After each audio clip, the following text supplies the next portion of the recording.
Halo teman-teman belajar kepribadian, dalam fungsi kognitif MBTI, introverted thinking dan extroverted feeling adalah dua fungsi yang bertolak belakang.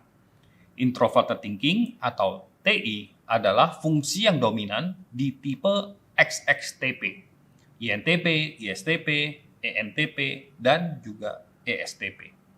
Di tipe-tipe tersebut, introverted thinking posisinya di atas extroverted feeling, terutama di INTP dan ISTP, di mana introverted thinking-nya itu adalah dominan. Yuk kita pelajari mengapa kedua fungsi kognitif ini bisa berlawanan dan bisa menimbulkan konflik. Fungsi kognitif introverted thinking dominan sekali di INTP dan ISTP. Dan untuk kedua tipe ini, dia sangat mementingkan kemandirian dan juga kebebasan. Tipe ini tidak senang dikekang dan dia memilih bekerja sendiri atau kelompok kecil, ya kurang lebih 2-3 orang saja daripada berkelompok besar. Tipe ini juga bukan tipe yang senang diatur-atur dan tidak senang dipengaruhi oleh keadaan sosial. Mereka lebih memilih untuk menjalankan dan membuat keputusan sesuai apa yang mereka yakini, yang logis, yang masuk akal, daripada harus mengikuti orang lain. Mungkin teman-teman bertanya-tanya, mengapa tipe TP itu seperti itu?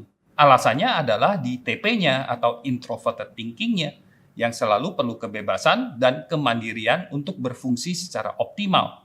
Sehingga TP itu bisa menganalisa secara kritis dan membuat keputusan terbaik tanpa terpengaruh oleh orang lain atau keadaan luar. Di lain pihak, extroverted feeling itu merupakan fungsi inferior atau oposisi terhadap introverted thinking. Fungsi ini lebih mementingkan hubungan yang baik dengan orang lain, mengandalkan collective intelligence atau kearifan kelompok daripada keahlian atau keputusan dari seorang individu saja. Dan mereka patuh dengan peran masing-masing dalam keluarga, bermasyarakat, dan sebagainya. Keharmonisan merupakan hal yang paling penting ya dibandingkan dengan kebebasan dan kemandirian. Mulai kelihatan kan bedanya dan bagaimana awal konfliknya. Kedua fungsi ini memang terlihat berlawanan. Hubungan antara dua fungsi ini memang seperti bejana berhubungan. Jika fungsi thinking atau logiknya diutamakan, maka feeling atau etiknya akan terabaikan. Demikian juga sebaliknya.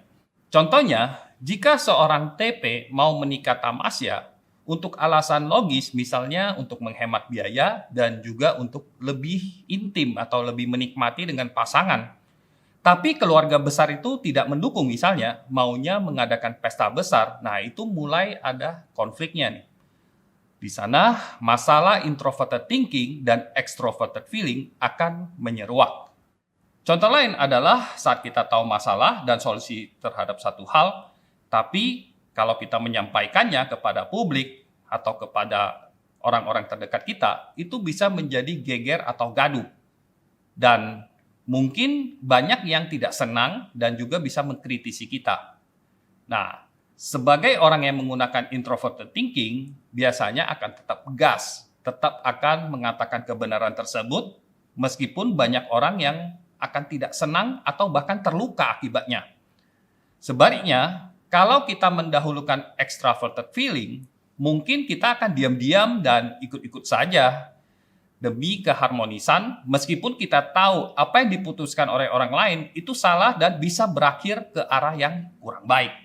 Dalam kehidupan, tentunya tipe XXTP dan XXFJ itu akan mengalami konflik antara introverted thinking dan extroverted feeling ini. Tidak ada yang betul atau yang salah juga. Menurut saya, XXTP sebaiknya tetap mengasah introverted thinking-nya, karena potensi dan bakat dominannya lebih di sana. Dan dalam kehidupan, XXTP itu akan lebih senang menjadi dirinya sendiri.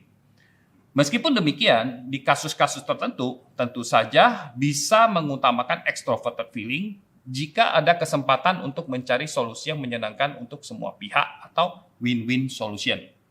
Sedangkan bagi XXFJ yang mementingkan keharmonisan atau greater good daripada keinginan pribadi, maka teman-teman FJ bisa fokus supaya bisa berguna dan menyenangkan orang lain. Karena jika orang lain senang, kalian juga akan ikut senang. Tapi di beberapa kasus di mana pengorbanan individu terlalu besar atau keadaan sosial itu terlalu toksik, tidak ada salahnya untuk lebih mengembangkan introverted thinking yang sifatnya lebih independen untuk bisa keluar dari tekanan sosial. Saat harus menggunakan introverted thinking, teman-teman FJ tidak perlu merasa bersalah dan tidak perlu takut dikritik sebagai pribadi yang egois. Kesimpulannya, TP maupun FJ sebaiknya mengembangkan fungsi dominannya, tapi tidak mengabaikan untuk mendewasakan fungsi inferior atau oposisinya. Dengan demikian, teman-teman dapat menjadi pribadi yang lebih bijak dan matang. Sampai jumpa lagi di konten belajar kepribadian berikutnya. Oke? Bye-bye.